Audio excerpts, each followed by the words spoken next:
Biden World Giddy at MTG, Gosar, and Boebert being placed on oversight. House Republicans' installation of some of their most incendiary conservatives on the Oversight Committee is sparking an unexpected feeling inside the White House, unbridled glee. The panel tasked with probing Biden policies and actions, as well as the president's own family, will be stocked with some of the chamber's biggest firebrands and diehard Trumpists, including Reps. Marjorie Taylor Greene, Republican Georgia, Paul Gosar, Republican Arizona, and Lauren Boebert, Republican Colorado, ideal figureheads for a White House eager to deride the opposition party as unhinged. No administration wants to feel the heat of congressional investigations, and Biden's team is no different. But privately, the president's aides sent texts to one another with digital high fives and likened their apparent luck to drawing an inside straight. One White House ally called it a political gift. The jubilation was tempered, somewhat, by Democrats on the Hill who expressed more apprehension about the posting. The English language runs out of adjectives to describe the debasement, cynical debasement of the whole process these appointments represent.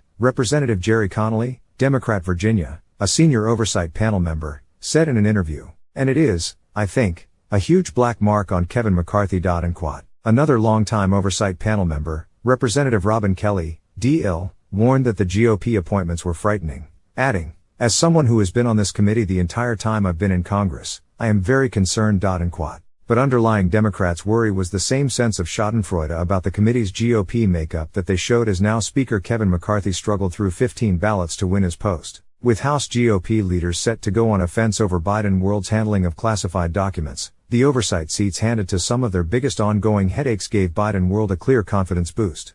With these members joining the Oversight Committee, White House Oversight spokesperson Ian Sam said in a statement, "It appears that House Republicans may be setting the stage for divorced from reality political stunts, instead of engaging in bipartisan work on behalf of the American people." The Oversight Panel is where many of the most explosive political battles engulfing an opposition White House are waged. They are tasked with probing an administration, exposing potential malfeasance, and may well end up setting the campaign agenda for the rest of the party to follow. They can knock a White House off its bearings, from the Obama administration's Solyndra headaches to the Trump administration's ongoing struggle over the former president's financial documents. GOP lawmakers insist they have ample fodder to do the same with Biden, pointing to the chaotic withdrawal from Afghanistan to Biden family-linked business entanglements and name trading involving the president's son Hunter. Indeed, Oversight Chair James Comer, RKY, offered no hint of worry about his members, telling Politico that he is excited about the roster. "I think it's full of quality members, who are passionate about rooting out waste, fraud and abuse in the federal government."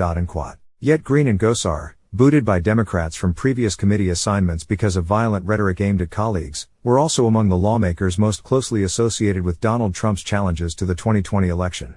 Both also spoke at a conference hosted by white nationalist Nick Fuentes' America First PAC. Another incoming oversight panel member, House Freedom Caucus Chair Scott Perry, RPA, was a central figure in Trump's push to contest his loss to Biden. Perry's phone was seized by the FBI last year, and he refused to comply with a subpoena from the January 6 Select Committee. Democrats haven't yet named their members to the top House investigative committees, but they're already confident the Republican-led panels will self-destruct. The Republicans have brought the QAnon caucus to the Oversight Committee, and you can expect them to run with the most ludicrous conspiracy theories one can ever imagine, said Representative Dan Goldman, Democrat New York. "And I think our job is very simple, which is to make sure that we ground our work in any of these investigations in reality."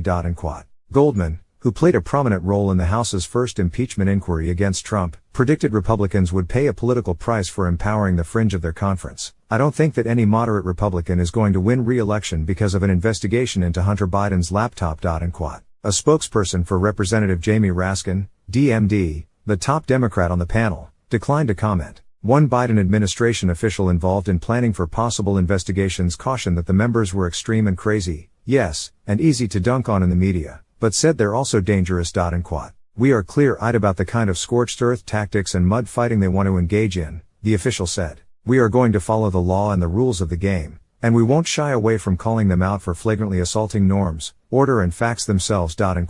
Both the Oversight and Judiciary Committees have long contained some of the House's fiercest partisans on both sides of the aisle, many of whom hail from safe congressional districts. The committees have sweeping investigative authority but often take on polarizing topics that members from swing districts tend to eschew. Notably, McCarthy, under pressure from other conference conservatives, established a new investigative body, a select subcommittee housed within the Judiciary Committee that's expected to gobble up some of the most politically potent future GOP probes. This new panel, ostensibly to investigate weaponization of the government, will mostly be guided by Judiciary Chair Jim Jordan, Republican Ohio, a Freedom Caucus co-founder who has become a trusted McCarthy ally. Democrats are privately betting that the Select Subcommittee's broad scope, the coronavirus, the Justice Department, the Department of Education and the FBI are all among the GOP's stated areas of interest, will ultimately spark blowback in a conference where some moderates still feel burned by a lackluster midterm election. And while Jordan is respected within the GOP conference, sitting at the center of every Trump-related congressional probe since 2017, he brings his own political baggage. Like Perry, he refused to comply with a January 6 committee subpoena. One House Democratic aide, speaking candidly on condition of anonymity, said the Ohio Republicans' leadership of the panel would only help Democratic efforts to discredit it.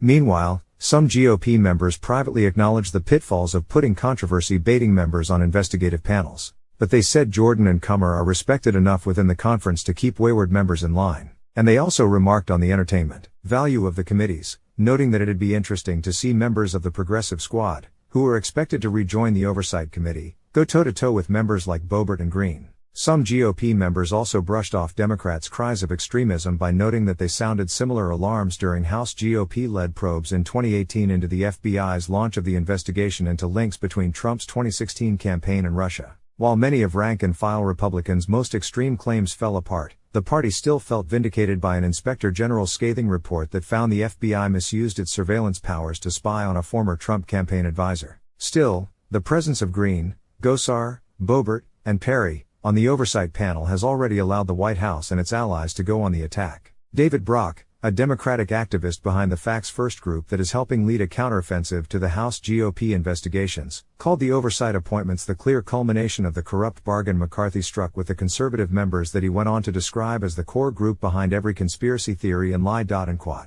This collective group has the credibility of a sentient MyPillow commercial, Brock said. Eric Schultz, a top White House spokesman under former President Barack Obama, said they found over the course of the administration that the most effective and challenging oversight members to deal with were the ones who take their jobs seriously and don't look for attention. Quote. The more unserious people performing congressional oversight, the easier this is going to be for the Biden administration. And in that regard, I think the White House hit the jackpot. This is a crowd that will make former House Oversight Chair Darrell Issa look intellectual. Quote. Olivia Beavers and Kyle Cheney contributed to this report.